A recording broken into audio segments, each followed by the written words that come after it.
Well, good evening, everyone. Welcome again to Wednesday night worship. Here we are, continuing in the book of Jonah. Again, you've got just me tonight, standing in front of the webcam at my computer, since Sheldon is still on leave with Kayla and Everett. So you've got me. But I hope you're still here. I hope you're excited to continue in this journey through Jonah.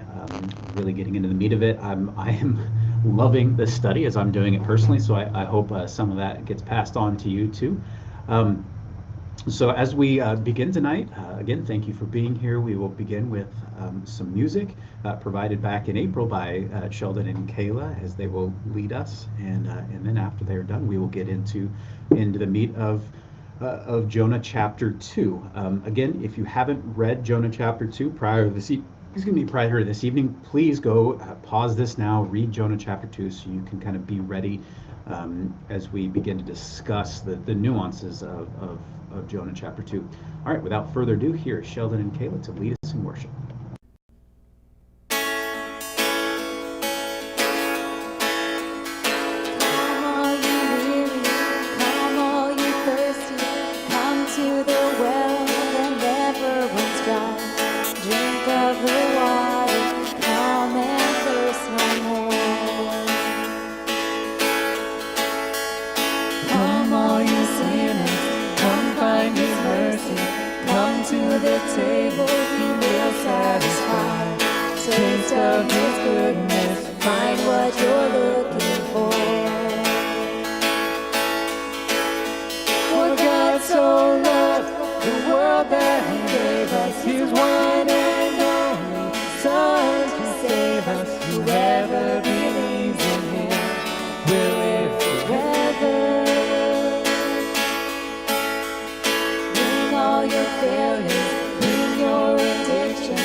redeemed. Drink of the water that's setting us free. Meet the Messiah who came to save. Jesus, the truth and the life and the way.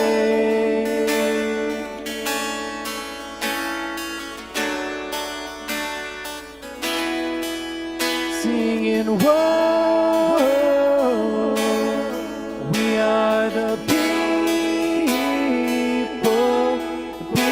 of God, redeemed and we're washed by the blood of the Lamb.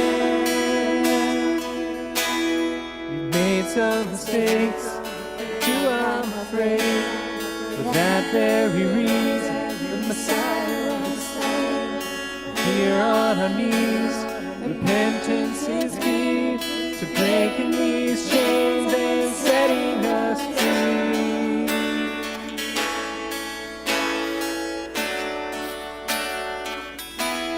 We're taking back lives, we're taking back peace, we're taking back hope, we're taking back dreams.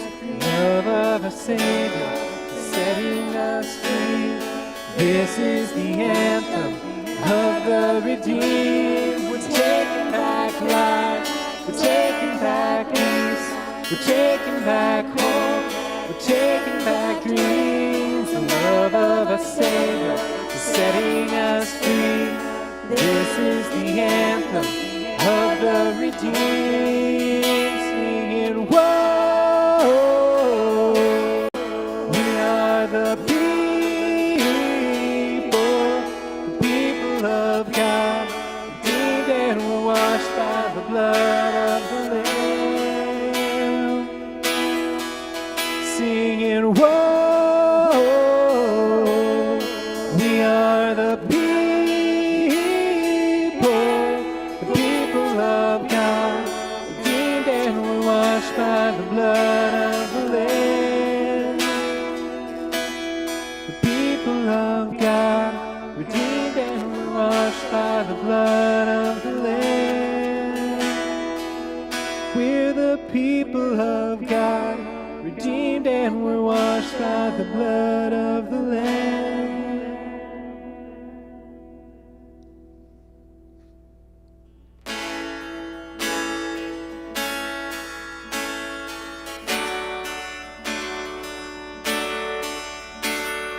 Come out of sadness from wherever you've been. Come broken-hearted, let rescue begin. Come find your mercy, oh sinner, come in. Earth has no sorrow that heaven can feel. Earth has no sorrow that heaven can feel. So lay down your burden.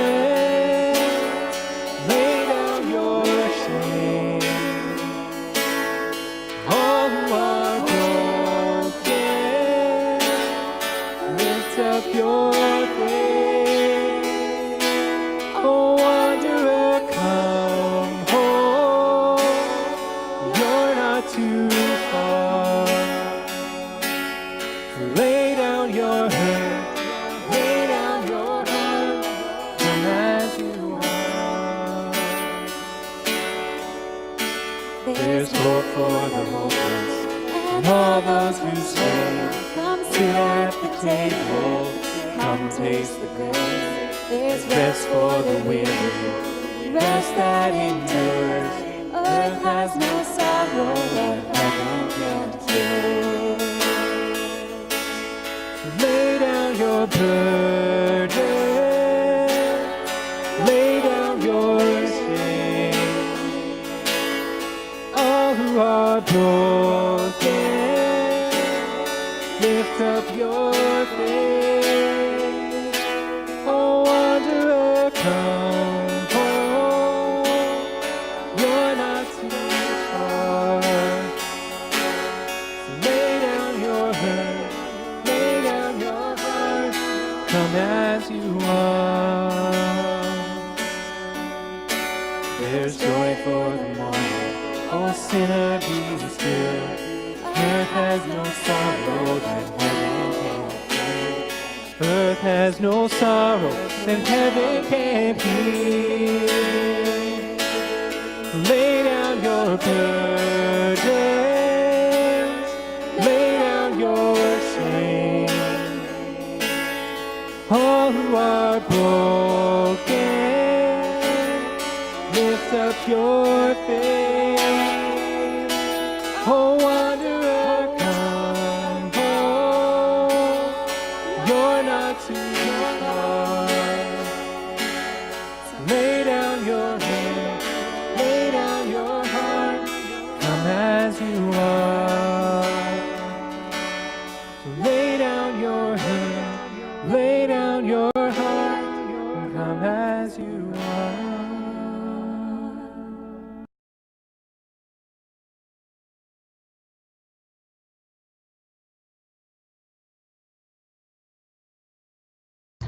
Sorry, I forgot to unmute myself. Welcome back. We are back with Wednesday Night Worship, and we're just going to go ahead and dive in. So, just want to remind you where we are, kind of in the context of the book of Jonah here. So if you remember, last week we talked about Jonah's initial call. Jonah is called to go up to Nineveh, which is to the north and to the east of Israel, and preach the word of the Lord there. Whatever the Lord says to Jonah, he is supposed to preach there. What we find happening, however, is that instead of going up to Nineveh, Jonah goes down south and west to the Joppa and gets on a boat and tries to flee to Tarshish, which is across the Mediterranean Sea, completely on the other side of the Mediterranean than Nineveh. While he's there, right, the wind and the wave comes up, and Jonah's sleeping. The sailors try to do everything they can to lighten the load. It can't work. They call on their gods. That doesn't work. Finally, the captain wakes up Jonah, says, "Go pray to your gods." Jonah doesn't pray to his gods. But ultimately, they decide that it's Jonah's fault that this is happening by casting lots. And he finally tells them, "Yeah, it's me. I serve Yahweh. I'm fleeing from him. This is because of me. So what you have to do is throw me overboard, and everything will be fine." The sailors don't want to do that because that's just straight up murder. Jonah is unwilling to take that upon himself. So what happens? The soldiers do what they feel or the sailors do what they feel they have to do, and they toss Jonah over the side of the boat. He's in the water. The sea is calm. That's where we are. So Jonah is in the water. That's basically where we are at the beginning of this particular section, which begins, as you'll see here in chapter 1, verse 17. So there we are. So Jonah is in the water. Jonah is very perilously placed. So probably people didn't swim very well back then. And if they did, in the middle of the ocean, you don't have much hope. Jonah is essentially constrained to death. Like, he's consigned to death. That's what he's probably expecting is going to happen out of this. This may be what he wanted altogether. He didn't want to go to Nineveh. Tried fleeing, that didn't work. He'd rather die than go preach to those Ninevites. But something rather unexpected happens, is that as Jonah begins to sort of descend, right, into the waters, God provides a fish. It may be important to note, may not, you may not care one way or the other, but it might be important to note that it's not whale. Right, we're told about Jonah and the whale. We kind of envision a blue whale or a gray whale or a humpback whale, right, swallowing Jonah whole. The word uses fish. Is that important? I don't know, but it is worth noting that it's not Jonah and the whale, it's Jonah and the big fish. So God appoints the big fish. So we see God as sovereign over the cosmos here, in that God appoints the wind to come up, God appoints the storm. When Jonah is tossed into the water, God appoints a fish to swallow him. There's some question at work there. Is this Jonah's salvation, or is this Jonah's doom, right? Jonah's in the water, so obviously in a perilous position. But is being in the belly of a fish any better? Well, the short answer is he just got eaten. And there's not much hope of coming back from that. So it's sort of an interesting position that Jonah finds himself in. He's in the belly of a whale. It's whale. All that, and I said a whale. He's in the belly of the fish. And so we're left to wonder what's going on. What is the salvation for Jonah? Is it not? But again, we see God at work here. And we're told that Jonah is in the belly of the fish for 3 days. Now, this is a long time to be in the belly of a fish. It's a long time to be in the belly of anything. Um, but Jonah is there, and at least for the time being, Jonah is alive. And I see this kind of as two ways. One, when we look at this, say, God has work for Jonah to do, and so God saves Jonah from the depths of the chaotic waters, right? Which is a good thing. But just want to plant this idea in your head that God also appoints the fish, and I'm wondering if God appoints the fish also as a way of saving the sailors. Remember, they have just thrown Jonah overboard, and they prayed to God that they would not be held guilty of the man's murder, right? They don't want to have Jonah's blood on their hands. And even though the sea's calmed, maybe this is a way of saying, well, they didn't kill Jonah, the fish did, right? I don't know if that's operative here, but we see throughout that God works in unorthodox ways. Throughout this whole narrative, from beginning to end, God is sort of bucking expectations, at least the expectations of the people of Israel, the righteous ones, Jonah, in this particular text. And so maybe God's as concerned about the sailors and their sort of guilt as God is about Jonah. God can be certainly concerned with both of them equally. But we know, swallowed in a fish in there 3 days, 3 nights. There is some debate about whether this is a male fish or a female fish. The author of the book actually uses both terms, both genders for this fish. And why that might be important, at least as imagery is concerned, is Jonah is in the belly of the fish or is Jonah in the womb. So this might be, if it's a female fish, it's sort of a setup for this being a deliverance story, like a rebirth story. Again, is it operative? Is it working? Did the author intend this? Well, the author seems to have taken very careful note of how this is constructed, so maybe. Usually details in stories like this aren't thrown away, so maybe. The other question is, why the time frame? Why mention 3 days, 3 nights? It's a long time to be in the belly of a fish. I mean, it's a long time to be in the belly of anything. One wonders where the fish is going, what the fish is doing. One thought is that Nineveh is way up here and Jonah's in the Mediterranean, and so maybe the fish swims all around the Horn of Africa and back up into the Red Sea and in the Arabian Gulf and up the Euphrates and Tigris rivers, and there is in the position to vomit Jonah right back in Nineveh. Is that what's going on? Again, we don't know. Probably more of just the idea that he is in the belly of this fish for a long time. He has a lot of time to think in the dark and can't be comfortable in there. Again, this idea that this is imprisonment, this is tomb, this is somewhere he cannot get out of. So it's not like bright and cheery by any means. And so we're told that it's only at this point, when Jonah has been tossed overboard, floundered in the sea, and now eaten by this fish, literally gulped down by this big fish, only now does Jonah cry out to God. Remember, Jonah has had ample opportunity to cry out to God throughout this narrative, right? He gets on the boat, goes down the hole, falls asleep, he's shaken away. Cry upon your gods. Jonah doesn't. As he ascends to the deck and they say, what have you done? He could have then cried out to God, repented, said, God, I'm sorry. He doesn't. Only as he is tossed into the roaring sea and now in the belly of the fish do we hear, at least narrated, that Jonah cries out to God. Only here does Jonah call out to the one who can save him. And what becomes very, very interesting at the end here is that as we will read through chapter 2, this is not a prayer, at least not overtly a prayer of confession. This becomes actually a prayer of thanksgiving, which is an interesting sort of thing, that the Jonah in the belly of the whale is giving, well, old habits die hard. In the belly of the fish is crying out, but he's crying out in thanksgiving to God. And we'll get into that just a little bit, but there's a couple things that I just want to ask for reflection here, and I'll give you a couple seconds to reflect and to pause the video once I ask them. But as we see this happening, we are conditioned by knowing the story to know that the fish is salvation ultimately for Jonah. But as we read it, is it intended to be salvation or punishment?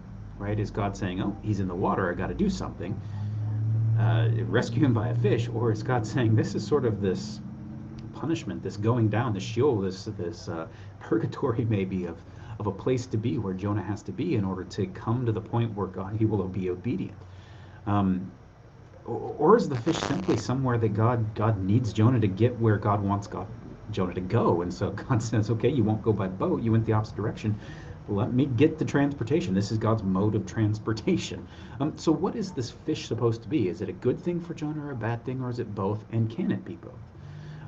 The second question is, just bring that up. How does the fish act as salvation or as justification for the sailors as well, who have essentially murdered somebody? Is this God's salvation for them as well, so that they're not guilty? So just, take some time to discuss that, and we'll go here. So I'll give you a couple seconds to pause, and then we'll come back.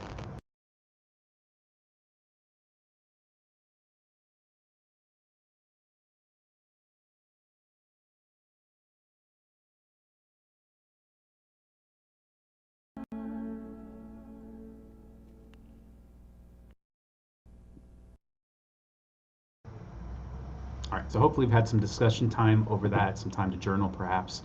And now we're going to get to Jonah's prayer, thanksgiving, whatever it is that he offers here in chapter 2.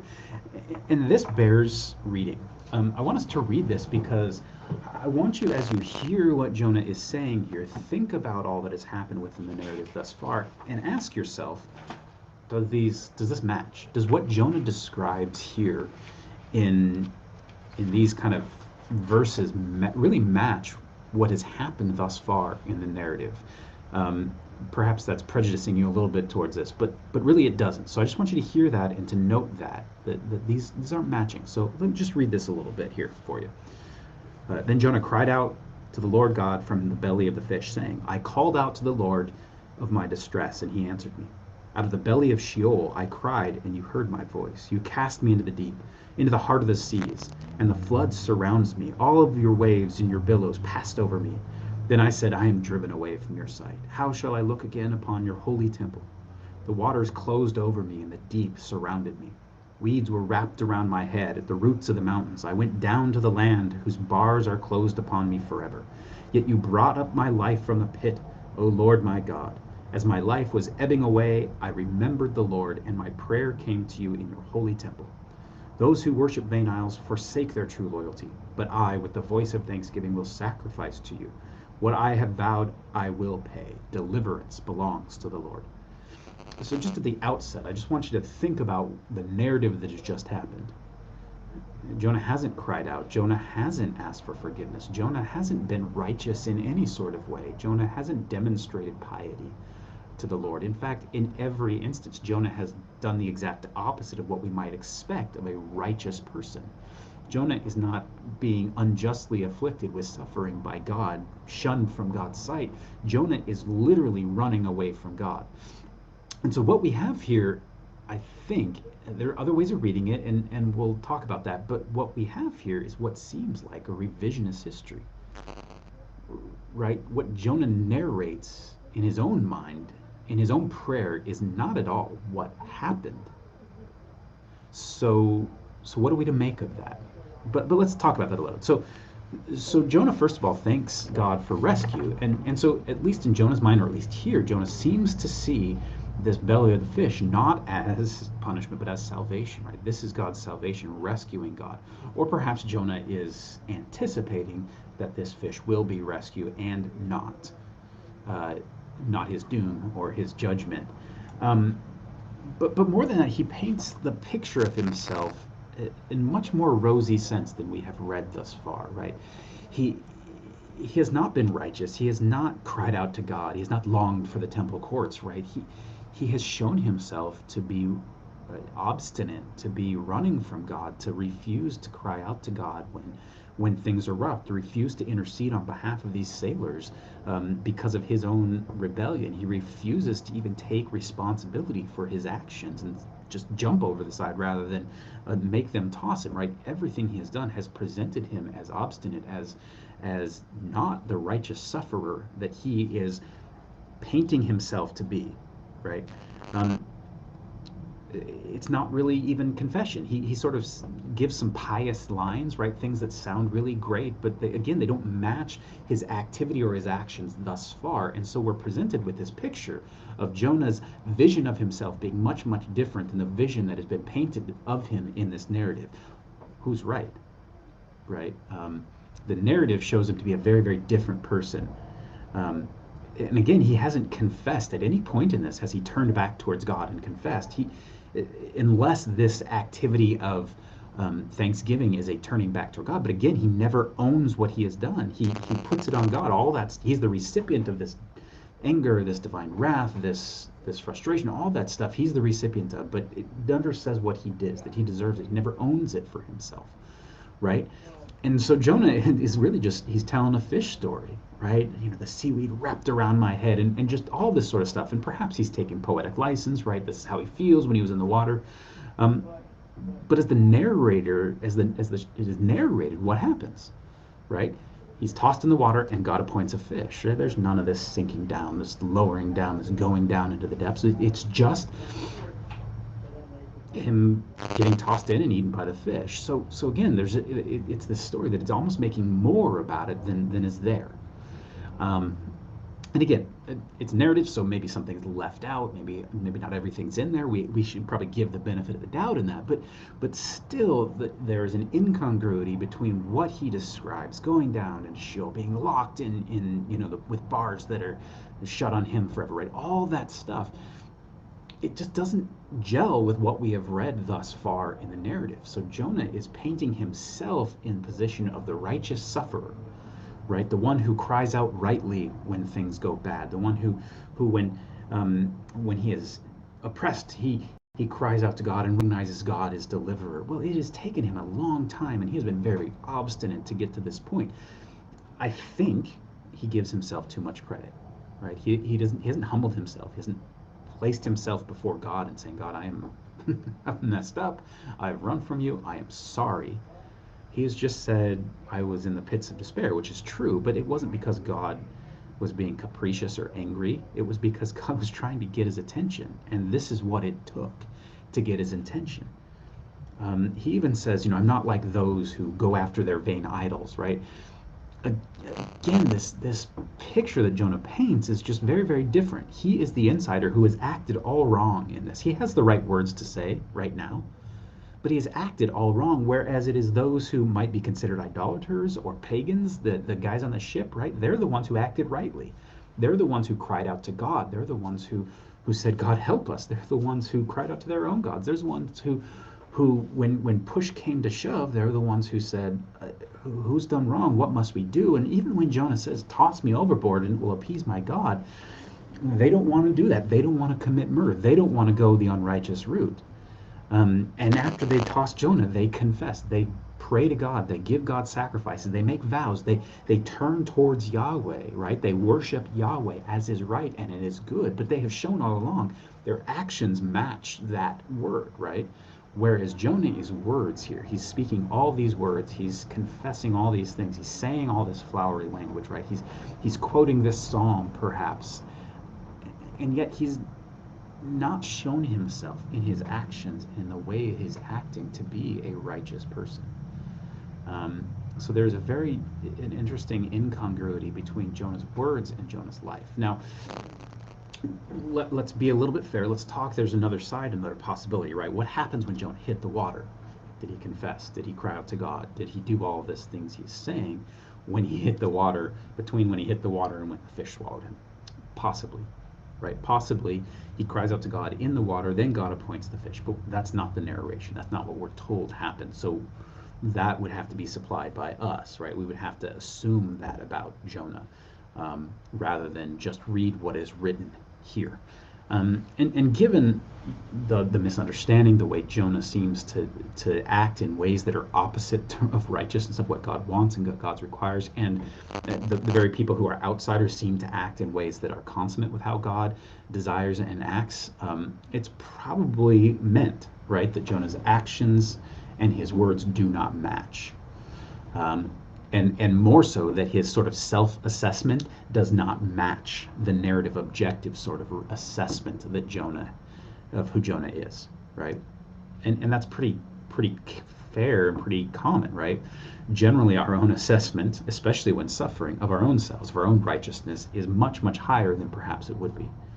Um, Perhaps when we have done wrong, when we have uh, hurt someone else, our general assessment of ourselves is generally much better than what another person might give, right? Oh, I'm the righteous one. I was right. They were wrong. That sort of thing.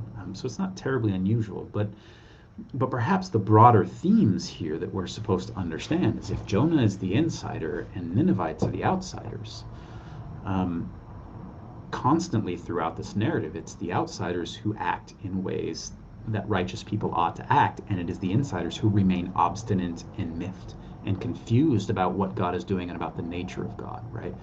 The insiders rejoice in the grace and the mercy of God, um, for themselves and for others, and Jonah is wonderful and willing to receive God's help in this flowery psalm of thanksgiving when it comes to him. But when it comes to God's deliverance of others, Jonah is unconcerned. He's unconcerned about the sailors, that they're in the fight of their lives when he's on board. He doesn't seem to care about their plight, right? They're outsiders, they're not us. In Nineveh, we'll get to this, he doesn't care about the Ninevites. He does the minimum possible to be obedient. And so we're supposed to, I think, see that contrast, because if this is written to the people of Israel, we're supposed to see this incongruity. Outsiders are acting righteously and insiders don't. We're supposed to see these things as, wait, let's not be obstinate like Jonah. Jonah is not a hero. We're called to be receptive like the Ninevites or like the sailors, right? Open to God's movement. And so really what's interesting here is ultimately what we get in verse 10 is we have now come 2 chapters into the book of Jonah, and it is only at verse 10 that we get back to the beginning. It's almost as if the fish and the whole fish story really just acts as a way of getting Jonah back to where he started. Right? Jonah started sitting before God, God calling and saying, go up to Nineveh. And so after Jonah's wonderful prayer, and I don't think in response to Jonah's prayer, I don't think God accepts what Jonah says and says, okay, fish, you can regurgitate. I think God had this planned, but I think that the fish regurgitates just to get Jonah back where he was supposed to be, right? It's not a thanksgiving. This is not salvation for Jonah. This is just, okay, now we're back, and Jonah, are you willing to listen again? As we'll see in the next chapter, right? God will come back and repeat the call. And so that seems to me what's going on here is that the fish really is just a way of getting Jonah from the sea and back to land, right? If the seas is calm, the people would have gone on to Tarshish. Jonah would have been on the boat, right? So what happens? Jonah's in the water. The fish takes him out from wherever he was, right in the middle of the Med, and right back either up the Euphrates River into Nineveh or back to Israel, and vomits him up. Doesn't spit him out, doesn't deposit him, right? The word is vomits. Again, is that intentional? Well, yeah, the word probably is, right? It's regurgitation, like bleh, right? One of the interesting interpretations I found on this is that Jonah gives the fish indigestion. His flowery words, his cloying words to God, his insincere, perhaps, words to God are so cloying that it gives the fish indigestion. He's indigestible. And so the fish vomits him back out. Again, I don't know. So that the particular author I read says basically the fish gets to vomit him up and be delivered of the indigestion that he has. So I want to read you this quote just because I find it funny. At the end, the psalm plays a role in delivering the fish from an indigestible burden, a deliverance that allows the narrative to begin a second time. So the fish is delivered from the burden of Jonah, and the narrative begins again. Right? It really is back to the beginning. It is circled back. Right? It's gone from Jonah's city of origin out into the Mediterranean and right, tossed from a ship into a fish and right back, just right back where he started. And so the narrative can start again, right? And what is interesting here is the narrative hasn't moved along. We have just come right back to the beginning, right back to where we started. which makes it interesting. And again, I think it's important to note Jonah is not the hero here. Jonah isn't presented as a hero, I don't think. I don't think we're meant to see Jonah as the hero. He is the reluctant prophet, and that's not hero stuff. The hero of the stories of Israel are those who listened to God, who obeyed. Jonah is stiff-necked. He's rebellious, and only comes to terms with what he's supposed to do when he is inches from death. It's almost as if he presented death or obedience, and he says, well, I guess I'll obey. That's better than death. Perhaps he wanted death, and this is not what he wanted. He wanted to be digested by the fish, out of existence, right down to Sheol. Maybe that was what he understood to be deliverance, but ultimately he's deposited back on the shores, somewhere along the Med or up into Nineveh, and we start again, and that's really where it goes from here. So that's where chapter 3 picks up, and where we'll pick up next week. But again, just as a way of discussion, I just want to leave you with these questions. I want you to first read again Jonah's prayer in chapter 2. Do you think, and again, I've said a lot and I've prejudiced you somewhat, but do you see that as confession? Does what he says there and how he narrates what happened to him and how he says it in his own words square with what we read in the narrative? Or is he offering revisionist history? And what are we to make of that when we make ourselves out better when we have sinned than we really are? And the second is, what can we learn from Jonah about the need to truly own our sin? Jonah doesn't own his sin here. He doesn't own his rebellion. Nowhere does he confess that he has rebelled against God. He puts it on God. He placed himself sort of as was pushed out of the temple rather than ran away.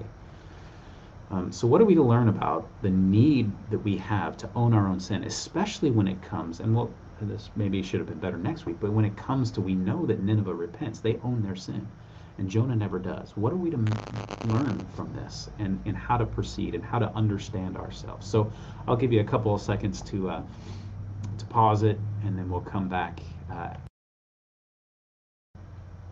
We'll come back after we pause it, and you can kind of, and we'll close with a word of prayer.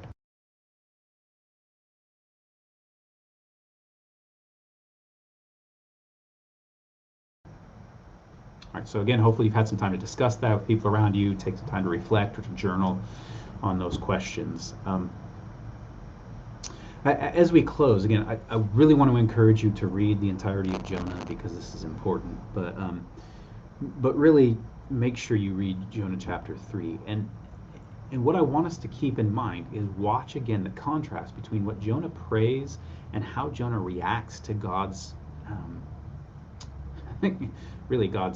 attempts to get Jonah to be back in obedience, and the people of Nineveh as they respond, because there are stark contrasts here. So read that and be prepared to kind of think on that and discuss on that, and then we'll join you again next week. So thank you for joining us. Have a wonderful evening. Have a great rest of your week, and we will see you Sunday, and if not Sunday, then next Wednesday. We will talk.